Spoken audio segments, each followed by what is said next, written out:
Hey, what's up guys? Trent here. I hope you guys caught it as well, but this weekend NASA and SpaceX sent up 2 astronauts to the International Space Station.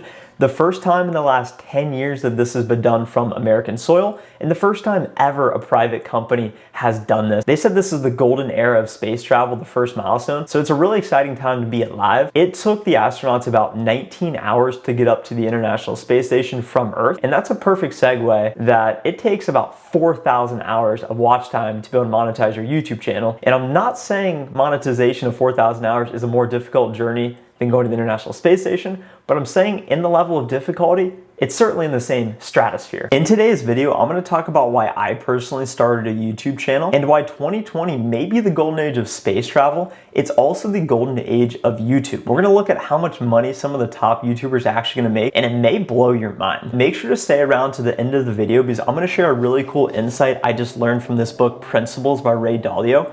He is the founder of the world's largest hedge fund, Bridgewater Associates. His net worth is about $18 billion, and he wrote this really thick book. And I'm gonna share something really cool I learned from this book that I think you guys will really like. And principle number 1 from this book is make sure to like this video, eviscerate that like button, and subscribe as well if you like money. Thanks guys, let's get started. Check out this clip to see how much top YouTubers actually make nowadays. I think you guys are gonna be pleasantly surprised, as I was as well watching them. Rather than videos that I'm putting out today, it's like all these couple $100 videos, they're adding up, just like dividends. So in the last month of October, and this has only started happening to my channel like 2 or 3 months ago, $12,671.79.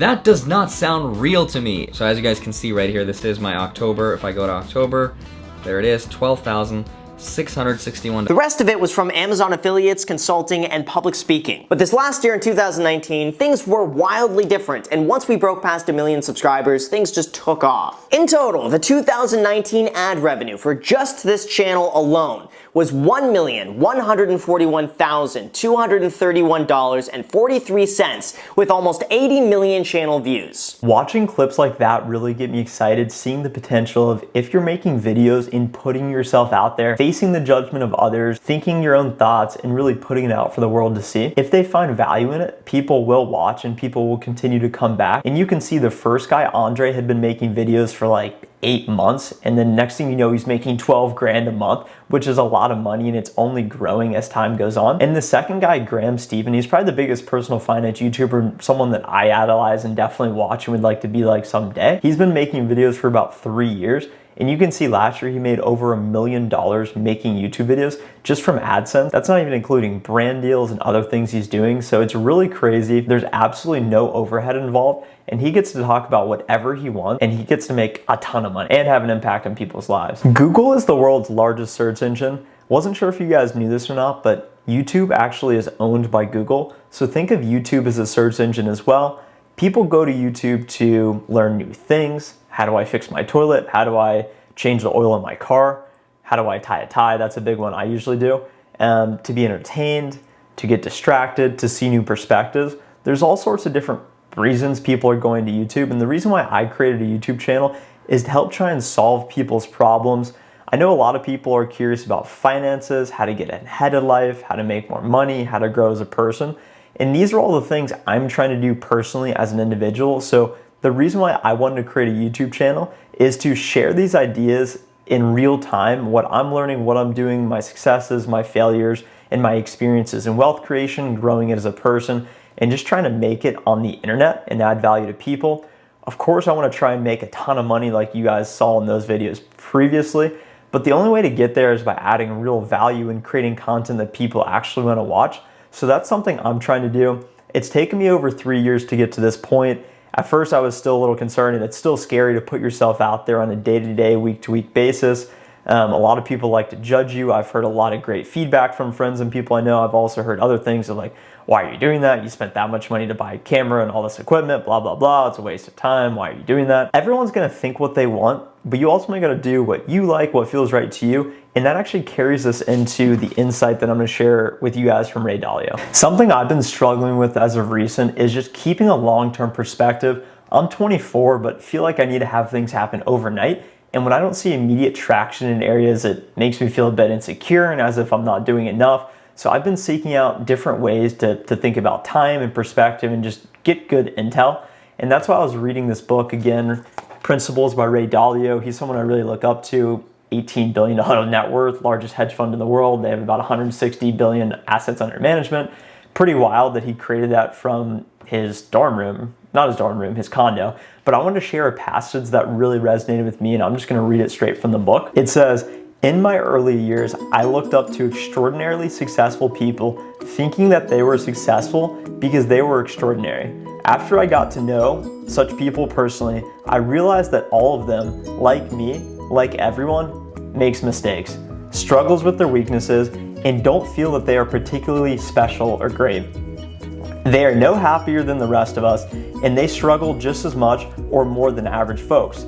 Even after they surpass their wildest dreams, they still experience more struggle than glory. This has certainly been true for me. While I surpassed my wildest dreams decades ago, multi-billionaire, I am still struggling today. In time, I realized that the satisfaction of success doesn't come from achieving your goals, but from struggling well." What does struggling well mean? Let's explore that a little bit deeper. To understand what I mean, imagine your greatest goal. Whatever it is, making a ton of money, winning an Academy Award, running a great organization, being great at a sport. Now imagine instantaneously achieving it.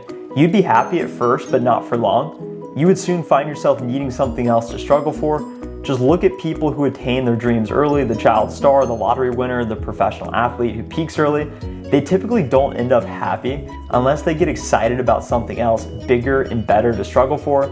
Since life brings both ups and downs, struggling well doesn't just make your ups better, it makes your downs less bad.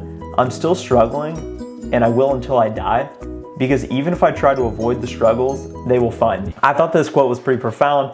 And before I break down what I think it means, it's funny to be doing that because I remember back in high school when the teacher would say, okay, you read that passage. I would always be super nervous to read it. But as you guys can see from the books behind me, I started reading a little bit more in my own time, and I got better at reading and comprehending and trying to understand the things. But yeah, I don't know if you guys felt that. It always made me nervous in the classroom reading it out loud. So I'm glad that went well. But what that passage means to me is, so my goal is achieving success on YouTube. How do you metric that? By having a lot of subscribers, a lot of watch time, adding real value to people.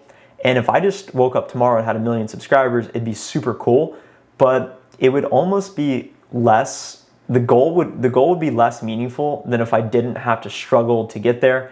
And I think this happens in my professional life. There's a lot of downs, but then when you do have those ups, they're more meaningful because you had those downs.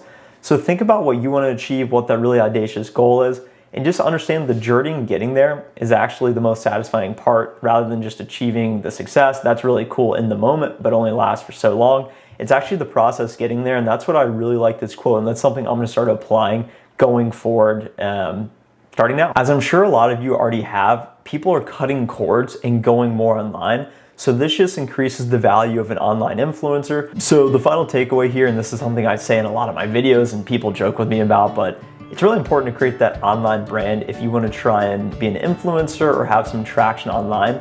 The leverage that you would have from having a successful YouTube channel, blog, podcast, online brand to sell products, that leverage you would have would propel you into whatever you actually want to do in life, in your career, retiring early, traveling the world, spending more time with people you care about, only working on things you're actually interested in. So now's the best time to start, and I've been started for about a month and a half.